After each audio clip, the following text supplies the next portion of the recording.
مایوس نہیں ہونا چاہیے اور امید ہی زندگی ہے. ہم زندہ ہیں تو کسی امید پر زندہ ہے نا کہ ہم کوئی آگے بڑھیں گے اور وہ کوشش ہمیں کرتے رہنی چاہیے. دوسری بات یہ ہے کہ جو 23 مارچ ہے یہ اس کا آغاز ہم آج اس لیے منا رہے ہوتے ہیں جی کہ اس دن قرارداد مقاصد پاس ہوئی تھی، جو قرارداد پاکستان پاس ہوئی تھی. حالانکہ جو 23 مارچ کو منانے کا آغاز ہے یہ ہم نے 23 مارچ 1956 کی یاد میں کیا تھا. 23 مارچ 1956 کو پہلا ہمارا آئین جو ہے 1956 والا آئین جو ہے وہ نافذ ہوا تھا. تو اس کو ریپبلک ڈے کے طور پہ منایا جاتا تھا کہ ہم نے جو کوئین سے ہم علیحدہ ہو گئے تھے، یعنی کہ اس سے پہلے ہم ڈومینین تھے، اس کے بعد جو ہے ہم علیحدہ ہو گئے، ایک آزاد جمہوریہ بنے، تو اس کو ریپبلک ڈے کے طور پہ منایا جاتا تھا. 1956 میں یہ شروع ہوا. یہ ہم نے کبھی بھی اس سے پہلے اس کو قرارداد پاکستان کی یاد میں کبھی بھی نہیں منایا، یعنی کہ 1948 سے لے کے 1956 تک نہیں منایا. اس کے بعد ہم کوئی 2 سال تو اس کو مناتے رہے، اور جب آگے 1958 اکتوبر میں جا کے مارشل لا لگ گیا تو پھر جو ہے یہ ایک سوال تھا کہ اب اس کا کیا کیا جائے، یوم جمہوریہ جو ہے وہ مارشل لا میں کیسے منایا جائے. تو تب جو ہے یہ ایک پریکٹس یہ چل رہی تھی کہ 23 مارچ کو تو یہ تھا یوم جمہوریہ، اور جو 14 اگست ہے اس کو ہم جو ہے نا وہ یوم پاکستان کے طور پہ منا رہے تھے. اب مارشل لا کے بعد صورتحال بدل گئی تو تب ایک نئی اسکیم جو ہے وہ تیار ہوئی، اور اس میں یہ ہے کہ 23 مارچ جو ہے وہ یوم پاکستان ہو گیا، اور جو 14 اگست ہے اس کو ہم نے یوم آزادی کے طور پہ منانا شروع کر دیا. تو تب سے یہ سسٹم شروع ہو گیا، اور اس کے بعد ہم نے یہ بھی جواز تراشے جی کہ نہیں، وہ 23 مارچ کو قرارداد پاکستان بھی ہوئی تھی، تو لہٰذا ہم نے اس کے ساتھ اس کو کنیکٹ کرنے کی کوشش کی ہے. اب آپ یہ دیکھ لیں کہ اس المیہ کا دیکھ لیں کہ ہم جو بات کر رہے ہیں، یعنی کہ ہم تک وہ باتیں بھی کس انداز میں پہنچی ہیں. یہ صرف یہ پاکستان کی آزادی کی بات نہیں ہے، یہ جمہوریت کا بھی مسئلہ ہے کہ ہم نے اپنے یوم جمہوریہ جو ہے اس کو کس طریقے سے ریپلیس کیا، کہ کیونکہ جمہوریت پر بھی بات نہ ہو. وجہ کیا تھی کہ آمریت آ گئی. اور دوسرا یہ ہے کہ چلیں آمریت والے جو ہیں انہوں نے تو اس کو مسخ کرنے کی کوشش کی.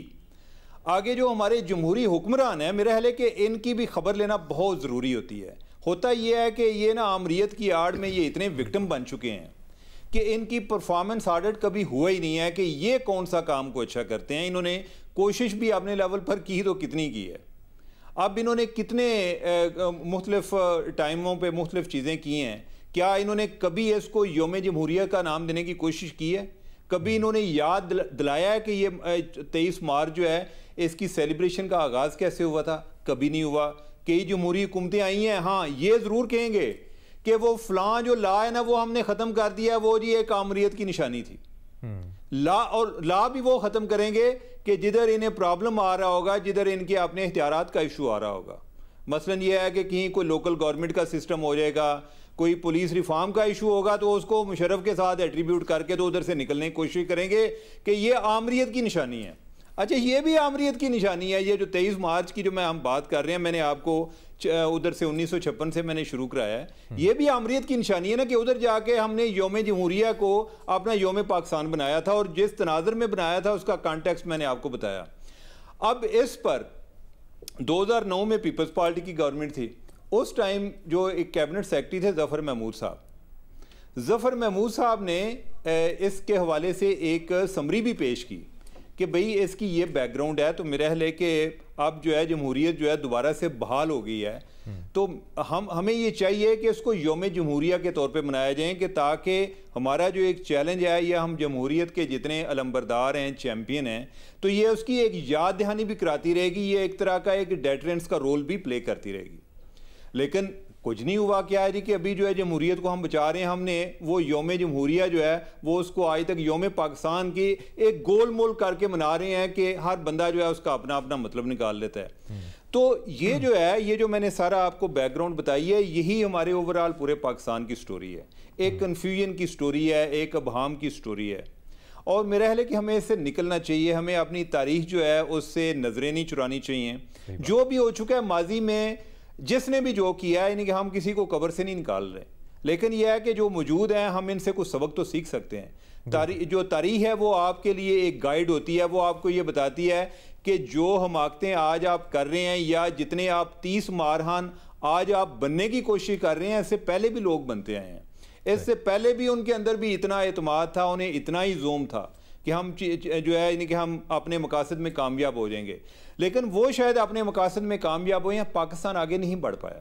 پاکستان کے بارے میں اگلے دن بھی میں کسی سے بات سن رہا تھا جی کہ جب مرحوم فیض احمد فیض موجود تھے اس ٹائم بھی یہ باتیں ہو رہی تھی جی کہ پاکستان کا کیا بنے گا. تو وہ اپنے کوئی دوست نے، ان کے کوئی ایک دوسرے شاعر دوست تھے، انہوں نے ان کو پوچھا، انہوں نے کہا جی کہ پاکستان کا کیا بنے گا. مجھے تو لگتا ہے کہ انہوں نے کہا کہ مجھے یہ فکر نہیں کہ اس کا بنے گا کیا، مجھے یہ فکر ہے کہ اس نے اسی طرح چلتے رہنا ہے. ٹھیک ہے. تو اب یہ دیکھیں کہ اس ٹائم بھی ہمارے کنسرن تھے. بالکل. اور فیض صاحب جو ہیں ان کو فوت ہوئے بھی ابھی میرے حالے کو 3-4 دہائیاں ہو گئی ہیں. آج بھی ہم جو ہے یہی چیزیں ڈسکس کر رہے ہیں. بالکل. ٹھیک ہے. بعض اگر آپ پرانے اخبارات دیکھیں تو لگتا ہے کہ 1977 میں یہ نیشنل گورنمنٹ کی باتیں 1977 میں بھی ہو رہی تھیں کہ نیشنل گورنمنٹ ہونی چاہیے. آج بھی ہم جو ہے نیشنل گورنمنٹ کی باتیں کر رہے ہوتے ہیں. اس ٹائم بھی جمہوریت کو خطرات ہے، آج بھی جمہوریت کو خطرات ہیں. بالکل صحیح بات. تو یہ جو چیز ہے نا، یعنی میرا خیال ہے کہ آج کے دن کے حوالے سے ہم اور کچھ کریں یا نہ کریں، جو ایک چیز کرنے کی ضرورت ہے وہ یہ ہے کہ ہمیں اپنی تاریخ سے آگاہی بہت زیادہ ضروری ہے، تاکہ ہمیں ایک اندازہ ہوتا رہے کہ ہم کوئی آگے بڑھ رہے ہیں یا کہ وہ باقی والی پریکٹس جو ہے یا باقی والی حماقتیں ماضی والی جو ہے وہی ان کو ہم بار بار دہرا رہے ہیں.